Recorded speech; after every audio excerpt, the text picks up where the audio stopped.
এই মুহূর্তে যে খবরের দিকে নজর রাখতেই হচ্ছে, আত্মঘাতী পুলিশ কর্মী, পর্ণশ্রী এলাকায় আত্মঘাতী পুলিশ কর্মী নিজের সার্ভিস রিভলভার দিয়ে গুলি চালিয়ে আত্মঘাতী হয়েছেন বলে জানা যাচ্ছে।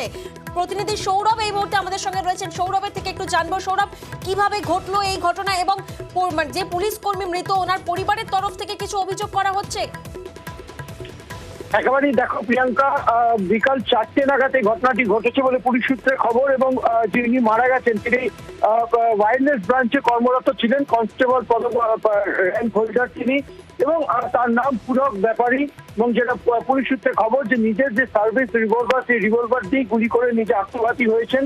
এবং এই মুহূর্তে তার যে বাড়ি অর্থাৎ পদ্মশ্রী থানা এলাকায় গোপাল মিশ্রা রোডের একটি ফ্ল্যাটে তিনি থাকছেন, সেই বাড়িতে কিন্তু ইতিমধ্যে পদ্মশ্রী থানার পুলিশ গিয়ে পৌঁছেছে এবং তার বাড়িতে তার স্ত্রী এবং 4 বছরের বাচ্চা। ঠিক কি কারণে এই যে সুসাইড, এই আত্মহত্যা কি কারণে, সে বিষয়ে কিন্তু ইতিমধ্যে পদ্মশ্রী থানার পুলিশ তদন্তে নেমেছে। পাশাপাশি তার ওয়্যারলেস ডিপার্টমেন্ট, ওয়্যারলেস ব্রাঞ্চের তরফ থেকেও কিন্তু এই বিষয় নিয়ে খোঁজ রাখা হচ্ছে কলকাতা পুলিশের তরফ থেকে, যে কি কারণে এই সুসাইড এই পুলিশ কর্মী তিনি করলেন, এমনটাই কিন্তু পুলিশ সূত্রে খবর।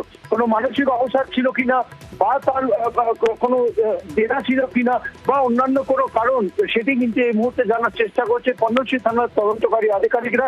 অন্যদিকে তারই ডিপার্টমেন্ট অর্থাৎ যেই ব্রাঞ্চে সে কর্মরত ছিল, ওয়্যারলেস ব্রাঞ্চ, সেই ওয়্যারলেস ব্রাঞ্চের তরফ থেকেও কিন্তু জানা হচ্ছে। ইতিমধ্যে ডিসি ওয়্যারলেস তিনি নিজেও এই বিষয়টি পর্যবেক্ষণ করছেন, অবজারভেশন করছেন বলে আমরা কলকাতা পুলিশ সূত্রে জানতে পেরেছি।